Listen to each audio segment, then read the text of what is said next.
Hello, everyone. I'd like to welcome you to our dot.LA strategy session on coronavirus.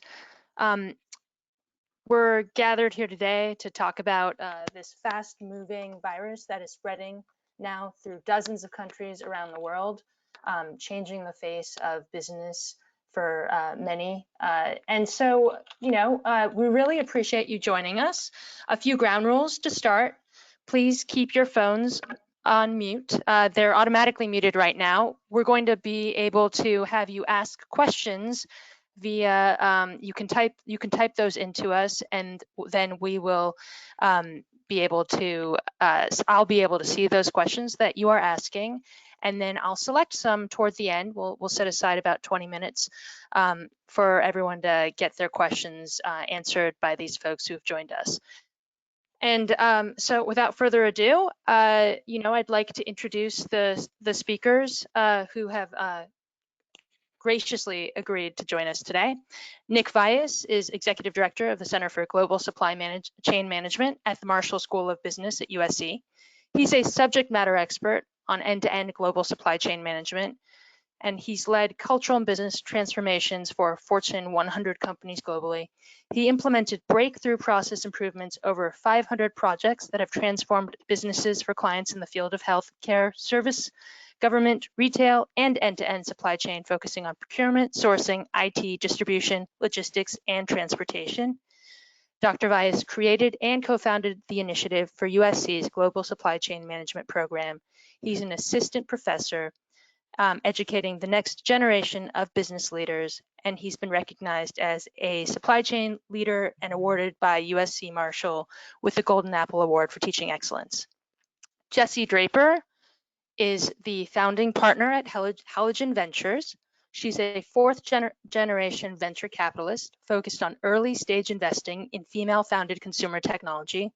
Among her 50 portfolio companies are the Skim, Carbon 38, Hop Skip Drive, The Flex Company, Eloqui, which we recently sold to Walmart, and Elle, which recently sold to P&G, and Sugarfina. She stars on Meet the Drapers, the crowdfunding reality show by Sony Entertainment Television that's now in its second season. She was listed by Marie Claire magazine as one of the 50 most connected women in America. Draper has been a contributor to Marie Claire, Mashable, Forbes, and is a regular investor and tech personality on major news network shows. Finally, Stewart Easterby is an operating partner at Greycroft, a seed to growth venture capital firm where he works directly with entrepreneurs to help build transformative companies. Stewart is a career operator who has worked as a revenue and operations executive for 3 fast-growing publicly traded technology companies, each with billion-dollar-plus market caps. And last but not least, my name is Tammy Abdullah. I'm the senior reporter here at dot.LA, and I'm excited to host our first panel on coronavirus, the first of hopefully many, and I'll be your moderator today. So with that, we'll begin. So I think the first question many people who are joining us are wondering about is how has daily reality changed for everyone on this call? And let me start with you, Nick. How has your day-to-day changed? And then we'll dive into details about the work you're doing. So thank you, Tammy, and good morning, everyone. So I think if we just look at it, I have 3 distinct roles that I play. So as an executive director at the center, the entire staffing, our colleagues working over there, researchers, students, they all have gone remote. So we have completely become virtual, 100% virtual at the center. As my second role that I play as an academic director, bringing in students, about 90 students into our global supply chain management master's program, we're seeing the new level of challenges. How do we actually inaugurate this upcoming cohort? What will the student be facing in terms of their financial documents, their scores, their application? And that uncertainty has certainly prompted us to start to think about the contingencies of upcoming calendar year for the students. And last but not the least, as a faculty, as you know, USC, we have now become virtual through the end of semester. So all the on-campus full-time classes that we were hosting on campus are now transitioned over to virtual. And that comes with a tremendous amount of challenges, monitoring the project work, collaborative work, testing, and this is certainly uncharted territory for the higher education as well. So from that perspective, in each of these three distinct areas that I manage, I have seen an incredible changes because of the COVID-19. Thank you so much, Nick. And what about you, Jesse? How has your day-to-day transformed as related to this, novel virus?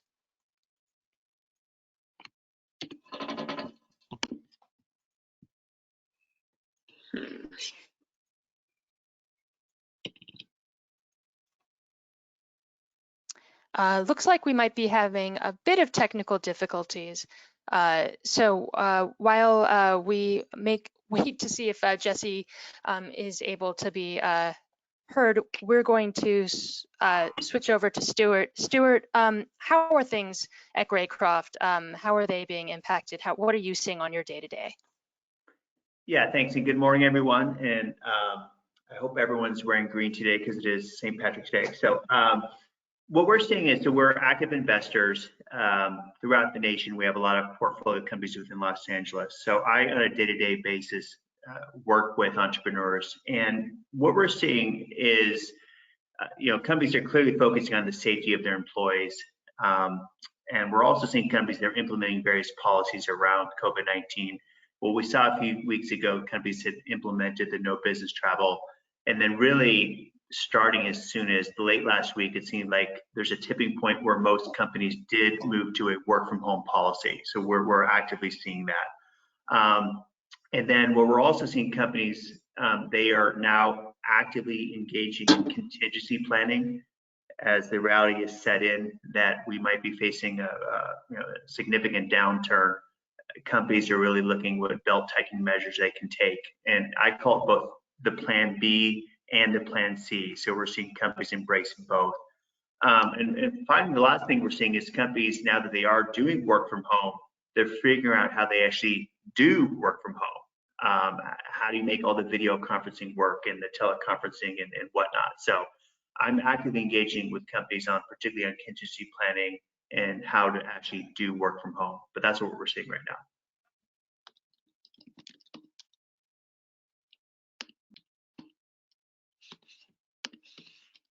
Well, thank you so much, Stewart. Really appreciate you sharing that. Yes, everyone, I hope you're all wearing green. We can't see you, but trust me, once this is all over, we'll get our pinches in. I think we're still having some technical difficulties with Jesse, but Jesse, when you do pop on the line, feel free to give a shout, and we'll come back to you on that question.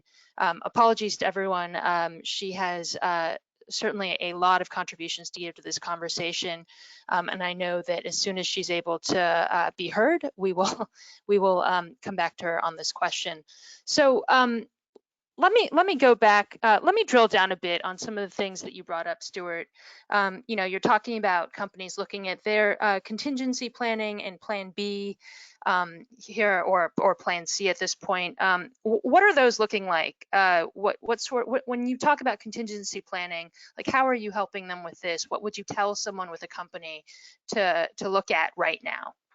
Yeah, and in my experience, I've been a career operator in both 2000 and 2008. I was at startups, LA startups, and luckily we survived and thrived coming out of those incidents. But the general approach we tell companies is you should really be thinking about your cash runway.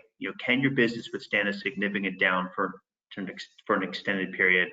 The second is on fundraising. If fundraising on attractive terms is difficult for the next few quarters, how will your business adapt? The third is on debt. If companies have available debt facilities, can they and should they draw them down? So we start with the framework. Think about your cash, think about your fundraising, think about your debt. What we also encourage companies is to go into it thinking that the demand might not come in as what they had hoped for. And again, this is based upon our experience having been through multiple downturns. What we've seen often in situations like this, in periods of great uncertainty, companies pull back their spending and consumers pull back their spending. And then obviously what that means is that companies' revenues from businesses or consumers tend to dry up or not come in as expected. So in other words, the demand dries up. And to the extent that a company's expenses are not moving in tandem with revenue, then companies can get into a burn situation and eat into their capital. So we encourage companies again to have a framework thinking about cash, fundraising, and debt, and really assume that the demand might not come in, and to take the proactive actions to think about their expense structure, do the belt tightening, so they're not in a vulnerable position on their overall capital. So thank you so much, Stewart. I really appreciate that. Let's switch over to Nick for a moment. Nick, obviously your everyday is the world of supply chain, and a lot of people are very concerned, given our global economy, about supply chain disruption. What are you seeing in terms of this? What are things looking like out there, and how is this impacting inventory? So I think what we're seeing with the COVID-19 is an unprecedented disruption. So there are two different dimensions, so we have to look at it. So the COVID-19 obviously has a different maturation point, and we're seeing that each country, each region is going through the inflection point at a different rate. So this poses really, from when we look at the end-to-end supply chain, because we are so interconnected in terms of the supply chain network, this is posing a tremendous trouble, because the interdependency of this supply chain network, it's not like all of the countries across the globe, we're all going through this virus and getting it out of our system at the same time. So what we see in China, which took them about 9 to 10 weeks to get out of their system and stabilize it, the rest of their dependency of the supply chain network, we're now starting to go through. So Italy, for example, is about 3 weeks ahead of us. We're about 3 weeks lagging or 2 weeks lagging behind Italy. So you can imagine that this disruption will continue to go in a different phase throughout the globe, but will continue to impact the end-to-end supply chain. So if you are a manufacturer, you might be able to bring back your capacity up. However, your dependency on the resources, the raw material, and transportation in the first mile may be disrupted. So this is likely to cause a long-drawn disruption within the supply chain for a while. Was this impacted by the Europe ban that went ahead and initial cargo concerns? So I think so that brings a great question, because this was such an uncoordinated, reactory management that we've seen across the world, right? So rather than saying, hey, listen, we've seen this initial outburst in Wuhan, China, it's likely to actually spread out, because we know we have 6.5 million people that fly across the world. We have over 40 million people, they go in and out. This was close to the Lunar New Year. So you knew that this will have a massive impact outside of this one China, but we waited. So I think what we're now seeing, every country, every region is creating their own isolation strategy. And it is good that we're doing it, but understand it's not coordinated, and therefore it will have a long period of time.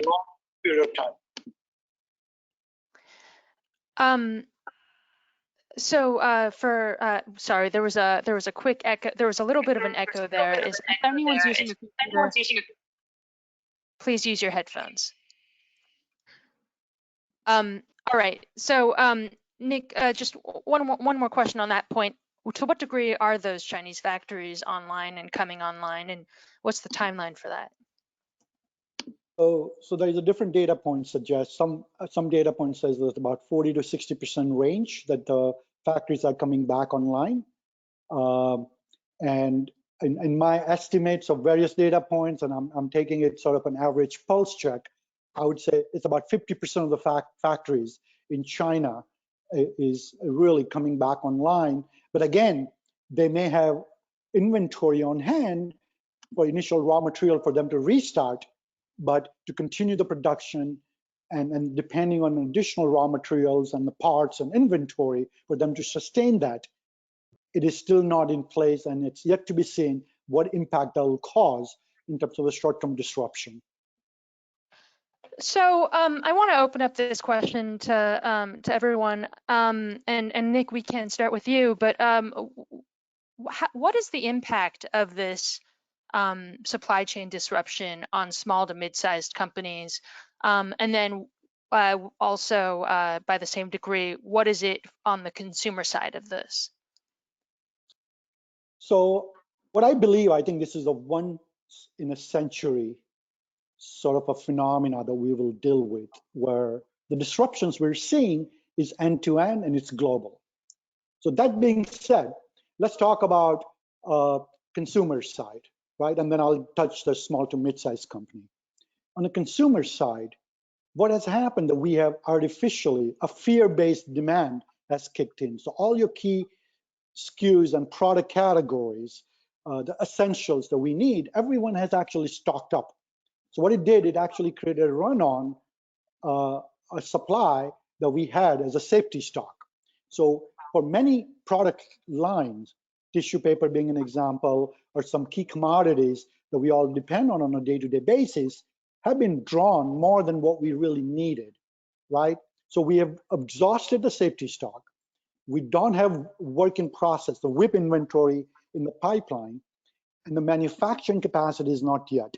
So what is likely to happen in a short term and even near term, that we'll have an out of stock situation, especially the items that we are dependent on the global network and not the local. So that being said, my biggest fear of this is that the large companies have contingency plan. What Stewart talked about it. The contingency plans are well executed, they're well resourced. If not, they'll certainly get the federal help to sort of come out of this sort of gracefully. It's a small to mid-sized company that I worry the most. They don't have enough resources, nor the capital, financial resources, and the labor pool to really sustain the blow that this can pose. And in a short term, my biggest fear is that these are the companies, they're not properly leveraged, they're not properly resourced. There's a likelihood that we'll see, presumably, the layoffs, because that's the first thing that company will start to do, is cut the labor pool first, and then start to sort of wind down that operation. And if that happens, when we do get back on, it will take us a lot longer to bring back our small to mid-sized companies back online, because that's a 70% of our GDP is small to mid-sized companies.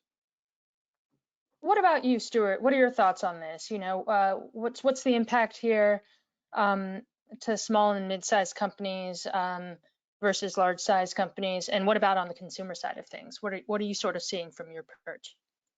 Yeah, I would share Nick's comments because we've studied this. It's interesting, after 9/11, a lot of companies, small business in New York, they made the cost-cutting measures, but just it took a while for the revenue to come back.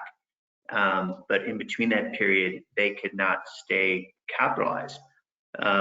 So again, their access to capital, they just had trouble with it, and that's how a lot of companies were vulnerable during that period. So that could potentially play out here, and that's why we just encourage companies to really look at their capital position and think about their runway and think about their expense structure.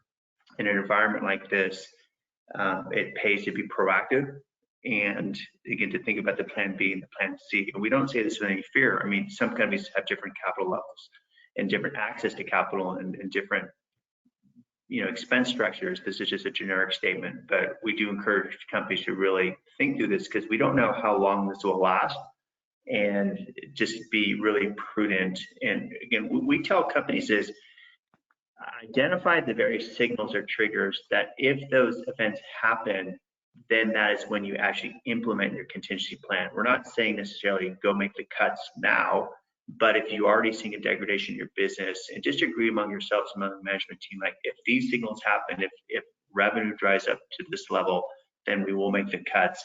That's what we generally recommend. Do you see, so I'll ask you, Stewart, first, then I'll go to Nick. But you know, there's been some discussion about the very globalized nature of business today. Do you think that this sort of the long-term impact of the spread of the coronavirus leads to deglobalization?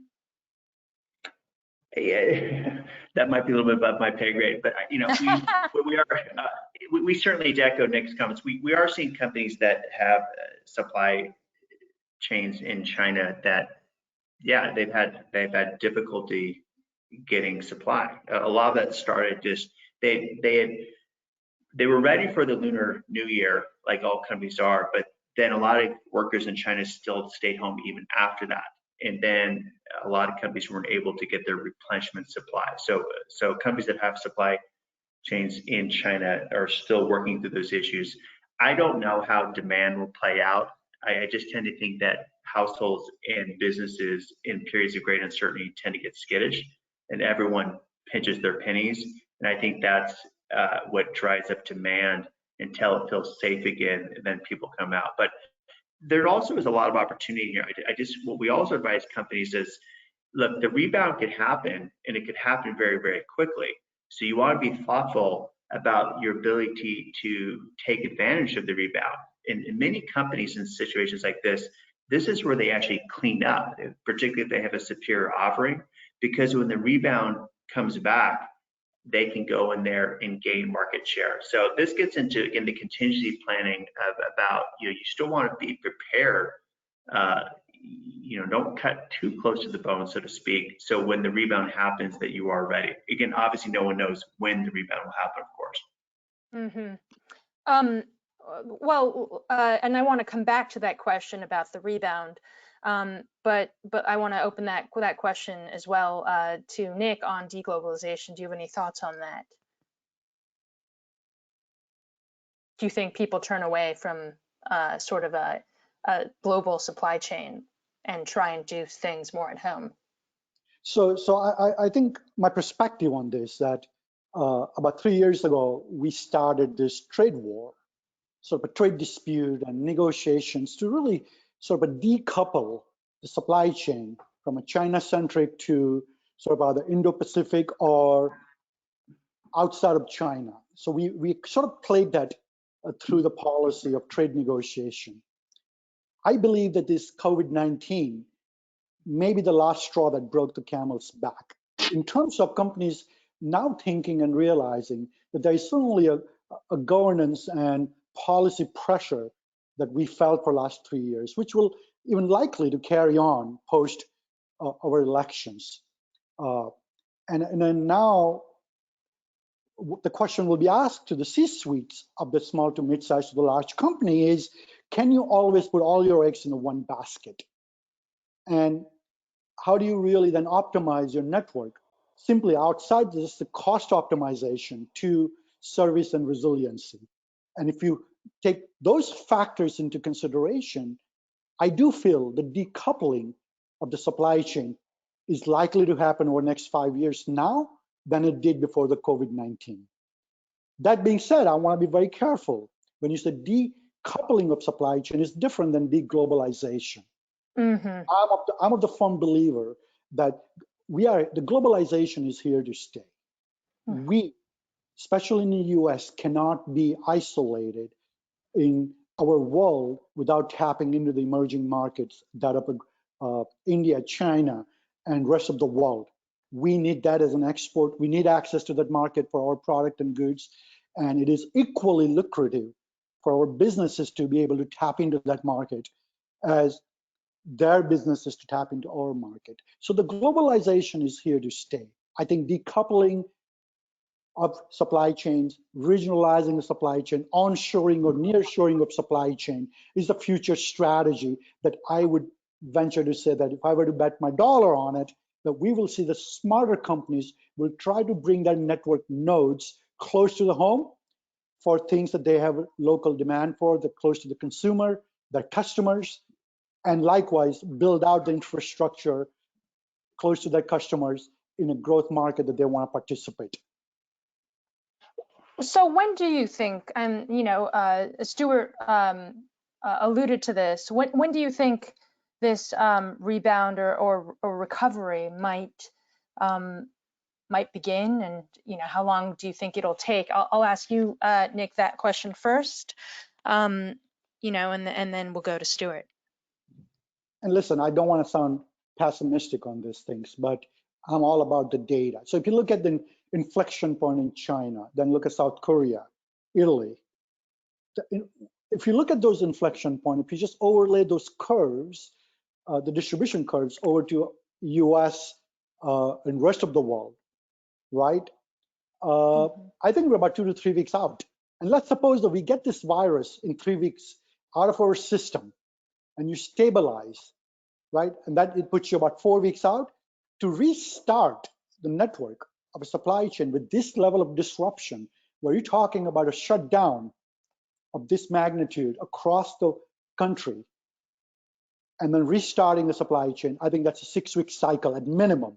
So that puts you about 2.5 months out to begin with. So if that happens today, imagine 2 months from now is when we will be really in shape to start to participate in a rebound. To Stewart's point, I do think the rebound will be the hockey shape. So it'll be the hockey stick that will come out and it will be a gangbuster growth, which we will not be able to participate, especially the companies, if they really cut down to the bones to be able to rebuild a labor pool, restart the processes, and then get that entire learning curve diffused to be able to participate in this. So this is sort of a territory that we have not really gone in as an entire global community together. Yeah, So, and I would agree with Nick's comments.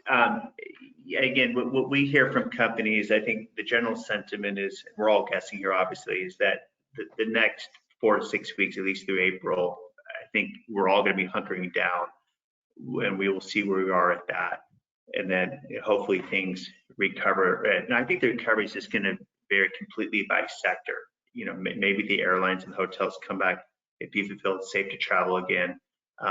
Companies with supply chains might be a little slower to come back, but there's plenty of companies that don't have supply chains, or the supply chains are here in the US. So I think it'll be varied by sector how the rebound happens. And again, this is just, again, I know I keep saying it, we tell companies just be ready for the rebound when it comes. So I mean, Stewart, you're obviously you're dealing with a lot of different companies. How many companies are you speaking with on the daily? What sort of questions are you hearing from them?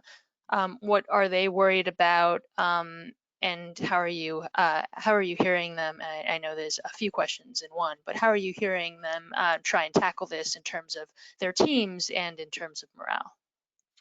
Right, I think for some entrepreneurs, this is the first sort of downturn they've ever had to navigate. So the questions we get are like, how do you actually do this? And what are some specific belt tightening measures that you can implement? I think most people know that, but how do you implement them in a way that still preserves morale and again gives you the optionality if the rebound happens that you are ready? So it's more the art of that. And we certainly advise companies on that specifically. I would say just in general, companies worry about access to capital in situations like this. And will they be able to draw down deadlines, and will they be able to go fundraise in an environment like that that we're in? So those tend to be more of those questions, but really a lot of it right now is just about capital levels and capital preservation, and just keeping the company, functional. And then again, so when the rebound happens, you are ready to capitalize on it. Do you have any specific company stories that you're hearing in terms of how they are dealing with this or reacting to this, Stewart? And I know I'm putting you a bit on the spot here, but I think a lot of our listeners are curious. Yeah, I mean, it ranges. Look, there are some companies in our portfolio that in this environment, if they're doing food delivery and other things, they're doing actually well, right? There are other companies that are more directly impacted by this. So but in general, again, we keep on hammering, know your cash position, which all startups always do, but really just be prepared to make the changes you need to in order to preserve your capital. And depending upon how particular companies are impacted, some have made deeper cuts. And it's not just the normal, get rid of the gourmet coffee and things like that. It's the deeper cuts around hiring freezes and executives taking pay cuts and whatnot. So that's more along the plan C, but it really, again, completely varies by company about what they're doing right now. Are there sectors or types of companies that are doing better now, and others that are doing worse that you're seeing? Well, again, we're all at home nesting, and so anything to do with things that are delivered to us, whether food or some e-commerce, direct consumer commerce companies, are actually holding up well in this situation.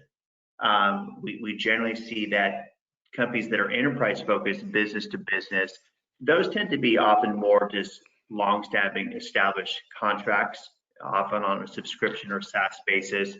Those tend to be pretty stable because businesses are still in business, so they still are using those services, particularly for software. And then, what is obviously, though, it just depends on, there are particular sectors that I would say more consumer discretionary or, nice to haves versus need to haves. Again, as households get a little more skittish, sometimes we do see a pullback with that. Got it. I mean, we are in a new reality of working from home now. How have companies shifted to support that change? How do you do work from home in a post COVID-19 world? Yeah, and this is something it's interesting. We have a lot of companies in our portfolio that are distributed companies already. So we asked them, we said, how do you actually do work from home? And we synthesize their best practices, and that's actually something we share with our portfolio companies. But it's the things you expect. There's a lot of leaning on video conferencing these days, like we're all doing right now. So we're seeing companies, they're making sure that everyone has a Zoom account or other providers. They're making sure everyone has a conference call number. There's obviously a lot of use of Slack and Microsoft Teams. So we're generally seeing from our companies that the transition to work from home, I mean, there are some hiccups along the way, but these companies are already were embracing technology to begin with. And they already were using these tools. They just happen to be changing the physical location about where they're using their tools. But by and large, we've seen that the transition to work from home for tech companies has been relatively pretty smooth. So I want to remind listeners, if you do have a question to ask, please feel free to submit your questions, type them in. I will, take a look at them, and I will ask our participants, our panelists here, to their thoughts on your questions. And feel free, if you have a question you want to direct at someone specifically, go for it. Stewart, again, I know I'm putting you a bit on the spot here, but I'm curious as to, what are you seeing any? I mean, we're already seeing a shift in what people are buying in stores. So what are your thoughts on how this impacts the market long term and people's appetites for certain types of goods? Are there opportunities here for businesses? Well, let me just shift another answer. What I think is one sort of interesting long-term trend that comes out of this is just the nature of remote work. Mm-hmm. And that is always a debate within companies about should we have distributed teams or not. And I think all parties can argue both sides of the argument. The benefits obviously are I think you can often have a tighter culture. People are in one physical office, more spontaneity, perhaps more innovation. But obviously the benefits of remote work is you can increase your talent pool. And then everyone here in LA knows that, particularly with the traffic, sometimes you have to get creative in hiring people who just won't make the commute, and they will insist upon remote work. So I think it was interesting coming out of all of this. Well, you see companies that perhaps were reluctant to embrace remote work in the past. Now that they're actually doing it, and they worked through all the hiccups, will they be actually more supportive of it? I think that'll be an interesting long-term trend for just labor in the US and perhaps even the world as a result of COVID-19. Well, so do we see a more permanent turn? Do you think we'll see a more permanent turn toward work from home, or just more flexibility? I think you probably will, again, to wear my prediction hat, but it's just the mega trends of just the technology tools are better than ever to be able to do it. And if this happened even 5 years ago, I think it would have been a lot harder to do. Like the technology tools that, again, with Slack and Zoom and everything else have caught up, right? So you can actually enable work from home. So the technology trends is just easier to do than ever before. I just think that people are less reluctant to move. I've seen data on that. That's a trend. And again, I think traffic only gets worse, so people just don't want to do the commute. So I think, the intersection of all that, plus now that people have gone through a cycle, they've actually done it. You actually just see more companies that they don't have the default that you actually have to work in the office. They might just absolutely have a default flexible work policy, including working from home if that's what people want. So, and thank you for that, Stewart. I want to go back to my earlier question, and I want to make sure to open it up to both you and Nick, because I think this does play a bit into supply chain. We've seen an increase, a surge really in what people are interested in buying.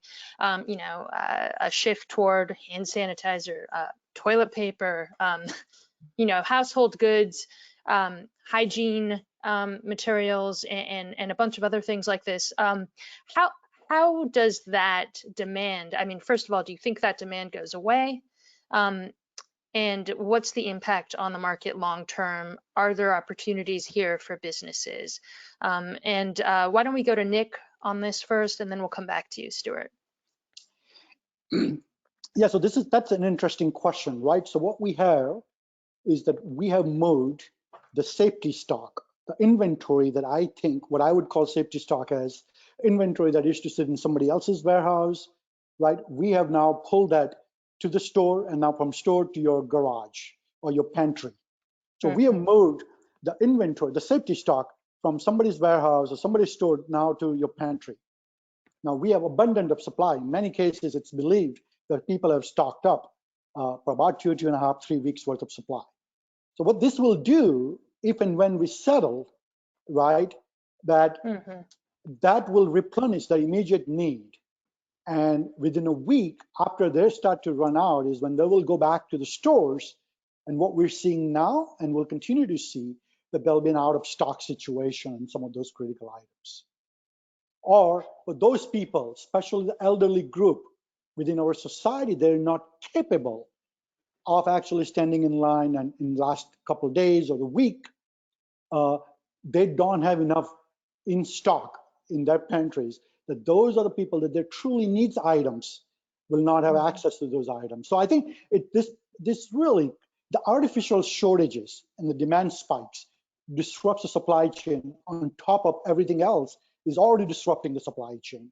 So what I think this as a double whammy, that man-made created disruption, and there was a natural disaster that we were dealing with it to the COVID-19. And we introduced both of them almost at the same time in our supply chain systems.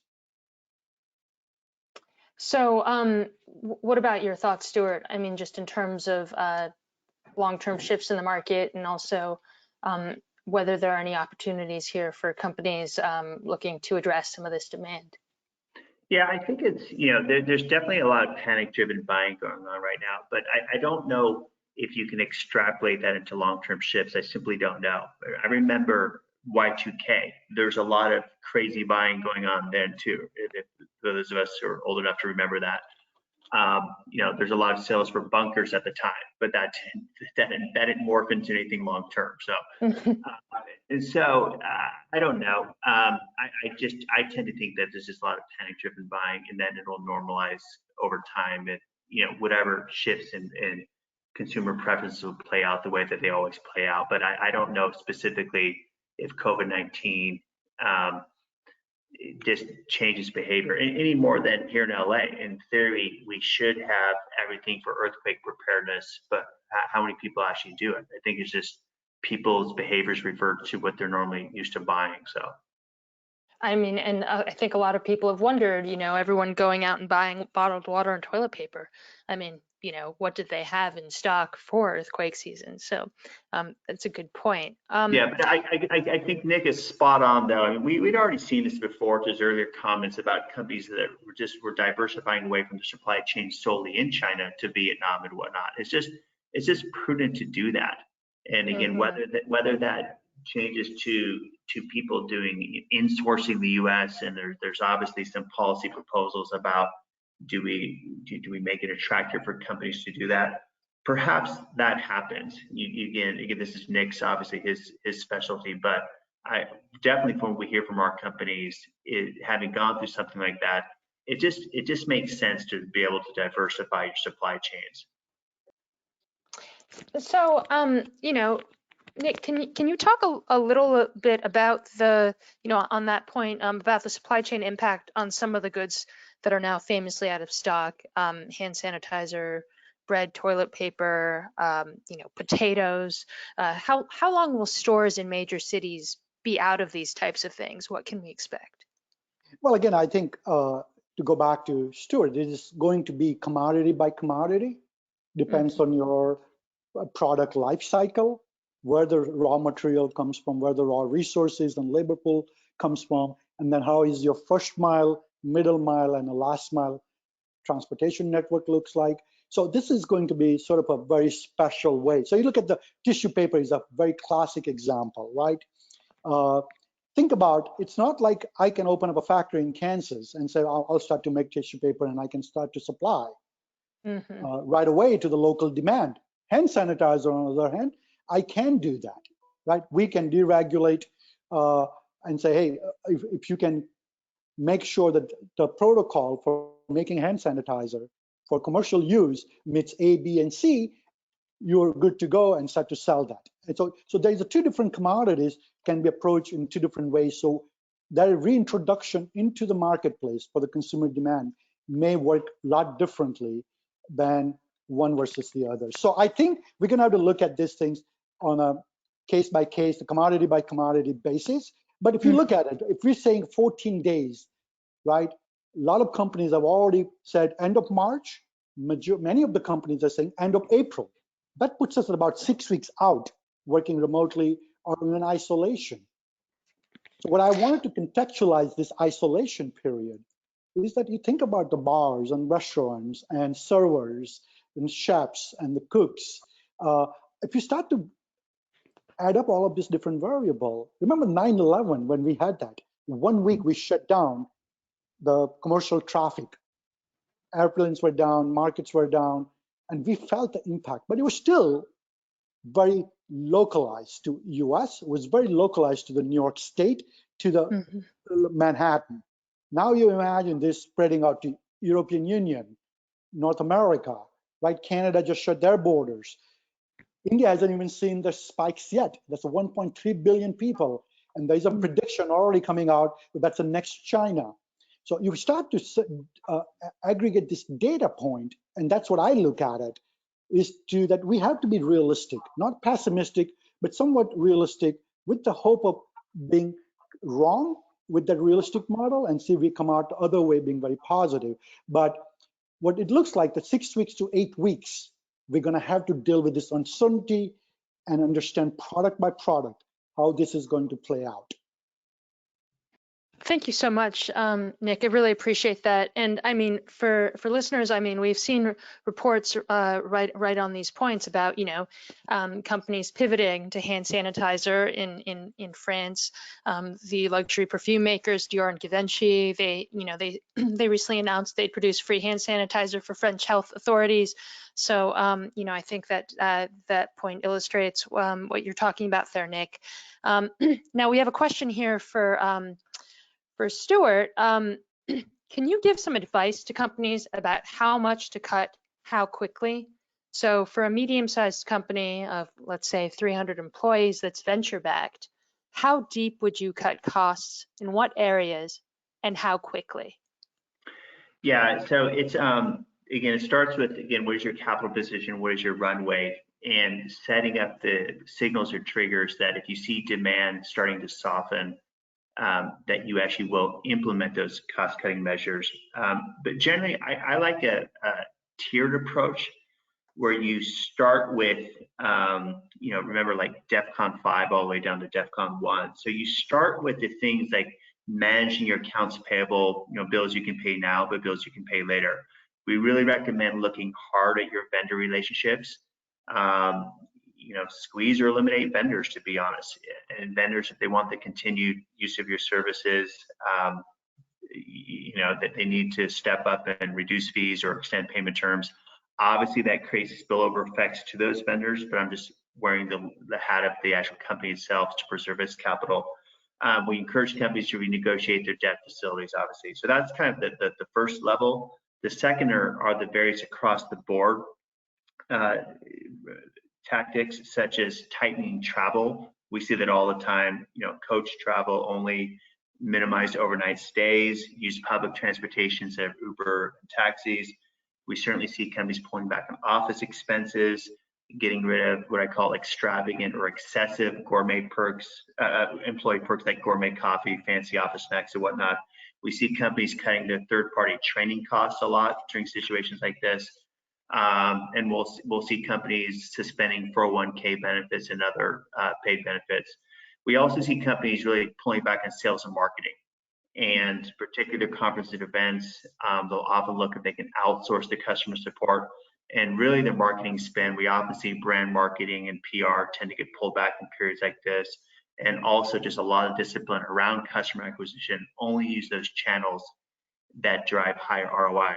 So the tactics that I just provided, those tend to be more of the plan B scenarios.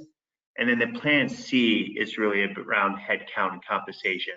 That's where you actually start reducing hours for non-core hourly workers, implementing hiring freezes, suspending all the bonus plans for everyone, reducing executive compensation. Then you also may see layoffs and or rolling furloughs. So that tends to be more the plan C. But to answer the caller's question, it's not wise to be on your heels in this situation like this. It's better to be proactive. Again, when you see the signals coming in, just go ahead and make the changes in order to preserve your capital. So we have another question for you, Stewart. Can you help startup CEOs and employees on the call get a sense for what the venture funding environment is going to be like for the next 6 to 12 months? If I'm a seed-funded company that needs a Series A by the end of 2020, is there going to be a Series A round possibly by the end of the year? Are companies doing raises? Have they stopped? We definitely see. Greycroft is very much open for business, and we've had company pitches yesterday and even Sunday, and we're very much open for business. We continue to fund promising startups. That's our business, right? We certainly see startups that might be accelerating their fundraising in light of this. Maybe they had thought of doing it at the end of the year, but now pulling it forward, and that's fine. We encourage companies again to think about their capital position. As a general rule, we say in an environment of great uncertainty, you may want to think about having at least 18 months of capital. And so, again, if the cost-cutting measures don't work and you need to go get more capital, we encourage companies to do that. I can't speak for the entire venture capital industry or all sources of capital for startups. It's not only VCs, it's family offices, it's angel investors. There's a lot of capital out there. I know that Greycroft, we are open for business. I have heard other companies, VC firms, though, they are kind of putting things on hold for now. I don't agree with that position at all. But again, it's up to each company to really look at its own capital position, and if they think they need to go out there and raise some funds, I would encourage them to start that sooner rather than later. Well, on that point, Stewart, would you, for companies and for founders who are looking to get started right now, create a company, what would you tell them? Yeah. A great idea is always going to find funding. Really? And yeah, it does. Look, I think some great companies are actually founded and thrived in the 2000 and 2008 cycles. So again, you have a great idea, go get funding. And you know, we always encourage that. We don't encourage entrepreneurs to sort of try to time the cycles. If you have a great idea, you can go get capital, go do it is what we recommend. You know, a lot of the discussions around this, though, for Y Combinator, Demo Day, et cetera. I mean, people have talked a lot about the idea that what you are offered when you're looking for funding, you should be happy and take. Should founders be negotiating terms right now? Again, every founder and every round is unique. Mm-hmm. I will say this in general: if public market valuations have gone down, I don't know if anyone's noticed that, but they have. And to the extent that companies are valued on multiples of sales or growth or EBITDA or income, you know, those multiples are going to translate through to the private markets too. So it doesn't always happen as quickly, but it does tend to happen. So again, we encourage founders to have realistic valuation expectations. It's not what things were 4 weeks ago, it's what they are now. And we just say that it's always good to be pragmatic. And to answer your question, yeah, I always think that it's always just good to get funding, particularly with investors you think that can add a lot of value. It's a long-term relationship, and you know, I don't think it's the time really for people to sort of grind hard on valuation. I just think it's really important to stay capitalized and choose right long-term partners for your sources of capital. Stewart, you mentioned the stock market, which obviously has had a rough ride as of late. Does this mean that people can expect sort of the IPO window to be closed indefinitely at this point, just given what we've seen? You know, that's going to be hard to see how this plays out. It certainly is dried up now. But again, there's just a trend with there's so much private capital out there that you've seen a trend just companies just taking longer or delaying to even go public. Mm-hmm. I mean, there are definitely pros and cons of public companies. My last company, I was CEO, we had an IPO. It's just definitely different operating as a public company versus a private company. So I don't know how that plays out, but look, there are certainly companies that are being formed right now that might be great IPO candidates in 7 years or 6 years, but I guess it's really hard to predict the timing of that right now. So, I mean, just in terms of, we mentioned morale earlier on in this call. How do you balance morale as a lot of companies are looking at cuts, and are efforts to improve office culture and team building, are they on pause at the moment? No, I definitely, my advice is, you know, over communicate, be transparent, let everyone know what your capital position is. I think companies should just do that in general, not only in a crisis, but just be transparent and say, look, this is our reality. Here's where we are. The demand's not coming in. We have to make some changes here, and walk through the changes are. And the way that I outlined them before, I do believe in that hierarchy of the changes. First is you try to do the things that don't impact the employees, or then you do sort of across the board cuts or sales and marketing. And then the last thing is you do on employees, and even that you do in a sort of share the pain type of approach. But I think companies who tend to do it that way, they tend to have better success. And again, they can maintain the morale as much as morale can be maintained in a situation like this. But it's also good when the rebound happens, then people feel like they were taken care of during that situation. I think it can instill a lot of loyalty when companies do it right. There's definitely a price they can pay if they do it wrong also.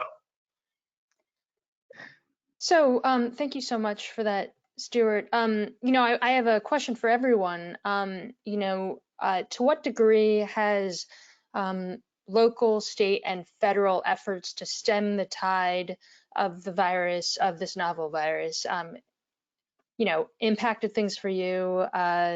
companies you're involved with or keeping an eye on, and what more needs to happen in your mind to get everyone through this? Why don't we start with Nick? Yeah, Nick, I need a break. Go ahead.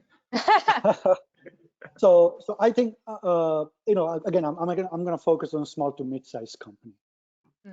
If this did not wake you up to reconsider how your global supply chain network looks like, this is truly a time to reflect and say, are you properly diversified? Are you properly aligned in a what-if scenarios to make sure that if this were to drag on for a long period of time, you have a contingencies in place in terms of refining the alternate sourcing, alternate countries, alternate partners, and what would that look like? And what are your options? Understand the market trend and market capacity and think ahead. Use this time, at least for next 2 weeks, which is a time where we have a forced isolation and almost nearly shut down. Try to have your C-suite meeting and an operational strategy meeting and do 3-phase plan right away. What are you planning to do and how do you adjust short term and then near term? I'm not even talking about long term. So just take a look at it, do now, short term and near term, and then use this opportunity to really solidify. But those companies that they'll really survive through this cycle will be much stronger and much more agile, in my view, for next decades or so. Do you think there needs to be some government intervention here, or support though? Well, more than I think what we're seeing is a massive infusion of stimulus. Some I don't prescribe to it.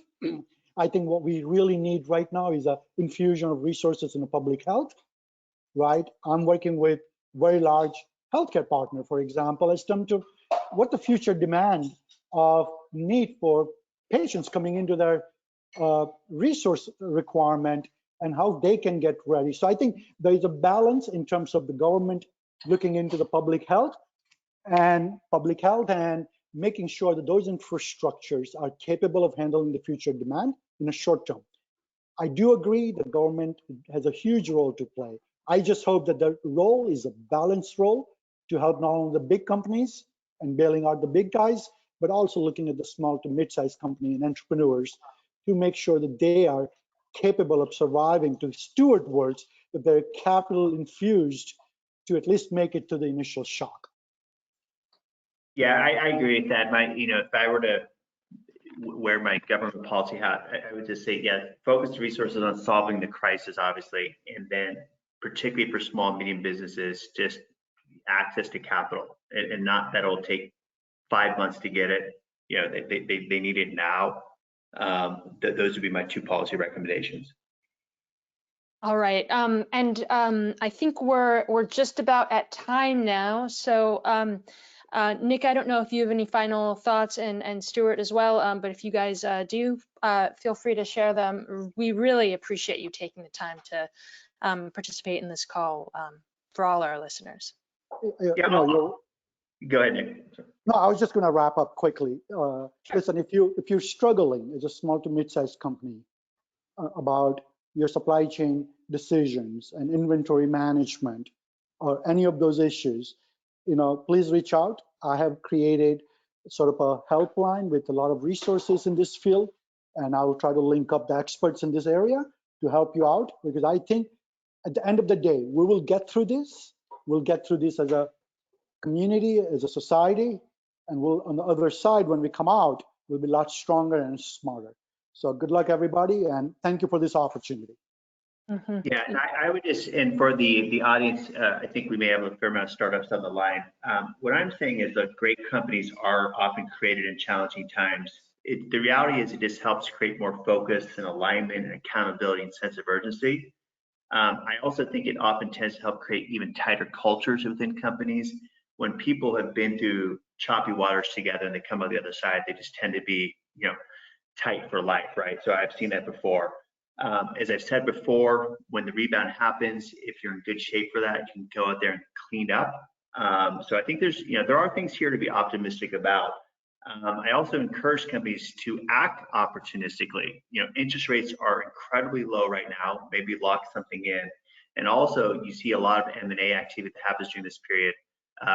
Companies that may not have been as amenable to acquisition overtures in the past might now be right now. So that can actually help build your company. So again, it's a lot of uncertainty, but I also think there's a lot of opportunity that can come out of this.